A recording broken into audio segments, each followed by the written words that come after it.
Okay, so we're going to look at 4.2a, and we're going to solve this problem here.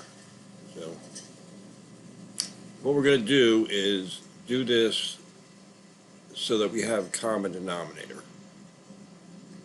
So we're working on, again, our fundamental principle called cross multiplying and dividing. That's what we'll use, but this will be a way, again, to explain why it works. So first, remember the common denominator can always be found by multiplying the denominators. In this case, 7 times 28.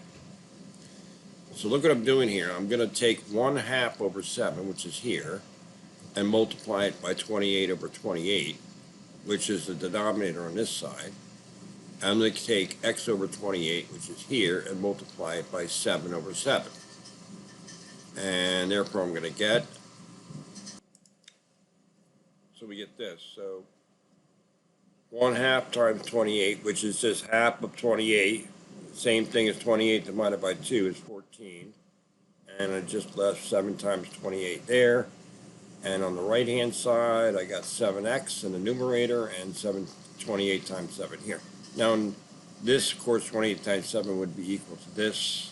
14 over 196 equals 7x over 196. Notice the numerators are the same, so we can ignore them. You know, if you took algebra, you could say, okay, well, multiply both sides of this equation by 196.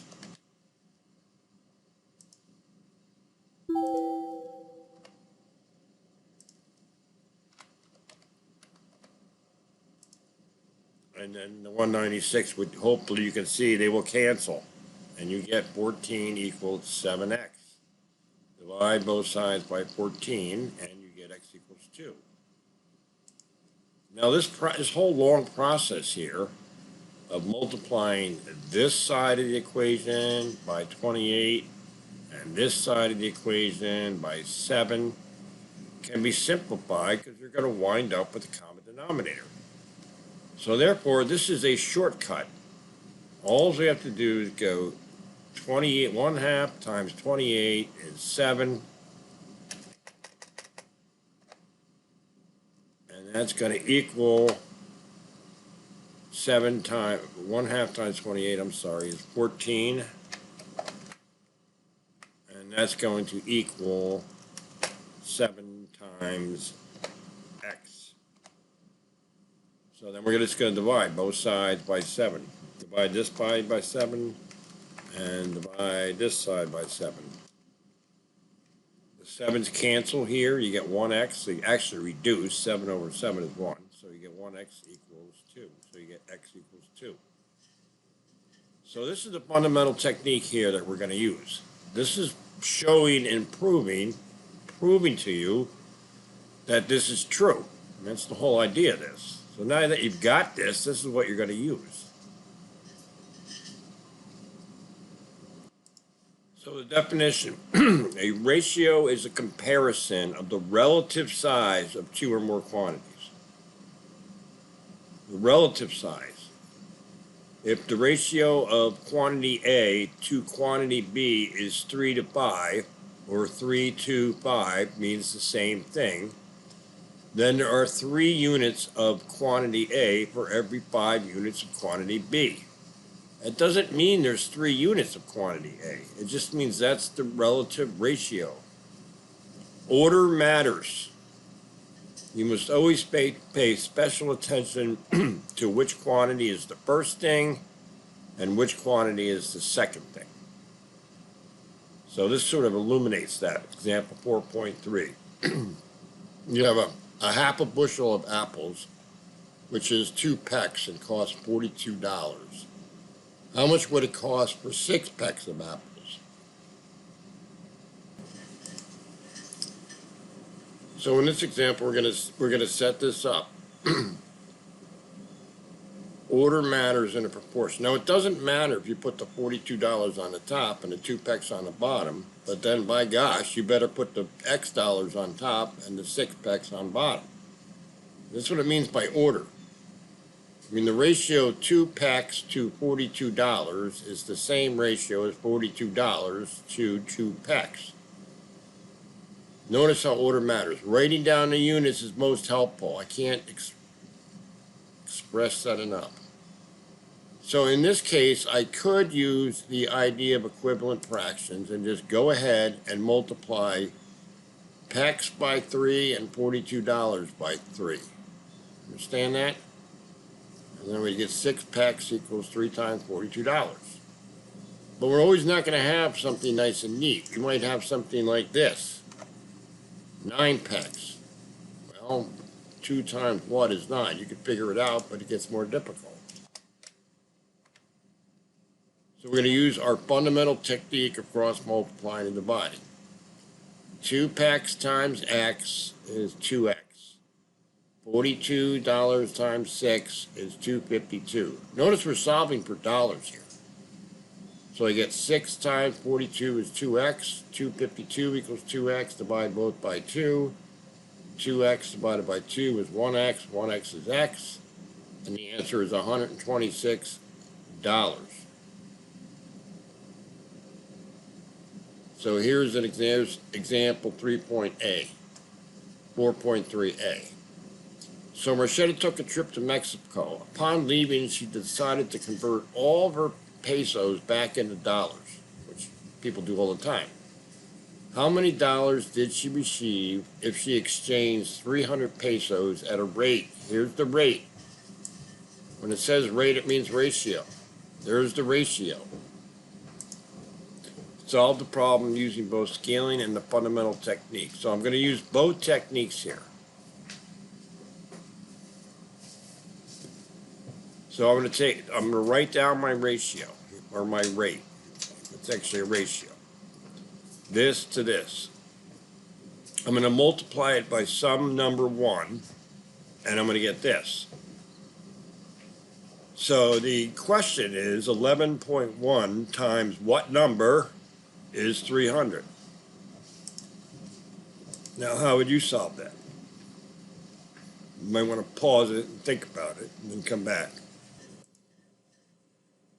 So I'm trying to find a number. 11.1 times what number is 300? So that's kind of what it is right there.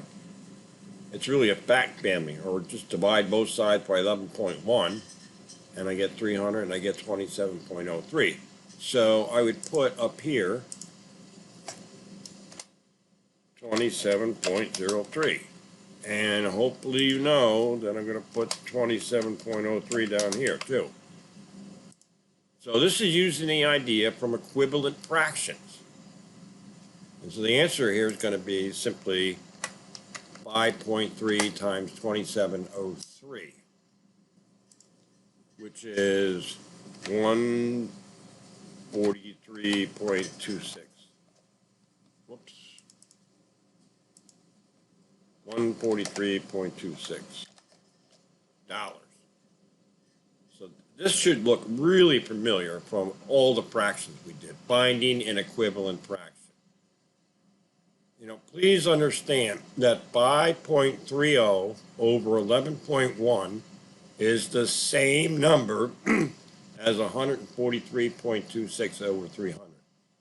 In other words, this ratio and this ratio are equivalent. We say that 2 equal ratios form a proportion.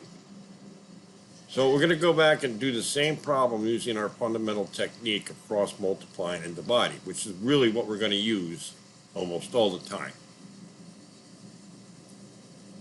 So I have this, so I'm going to cross multiply. I'm going to put some shapes in here. And I'll put this in here. Boom. Lighten it up. Give it some more meat.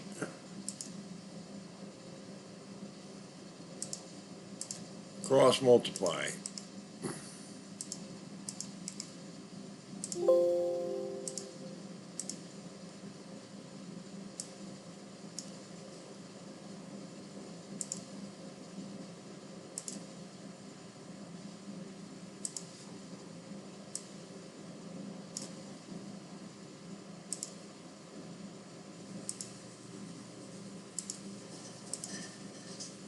taking my time with this just to make the point here.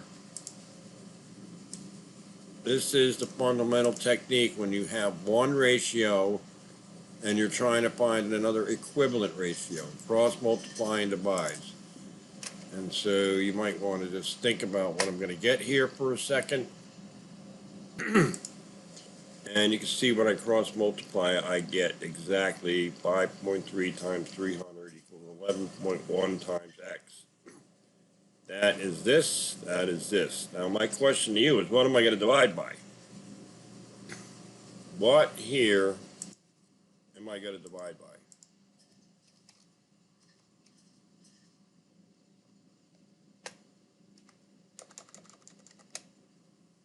Now hopefully you said 11.1 and not 1590. Because if I divide this side here by 1590, I'm going to get some bizarre number times x. That's not what I want. I want to find out what this equals. So we divide by both sides by 11.1. The right side becomes x, and the left side becomes 1590 divided by 11.1, which is 143.24. And if we look up here, what it is, it's dollars, because x is dollars. So 143.24, which is the same thing that we got up here almost, or, oh, this was rounded a little bit, so the number's a couple pennies off. That's why this is actually a better way when it's not, when we have to do things like this. I should have got out 5 decimals, and then I would have got the exact number.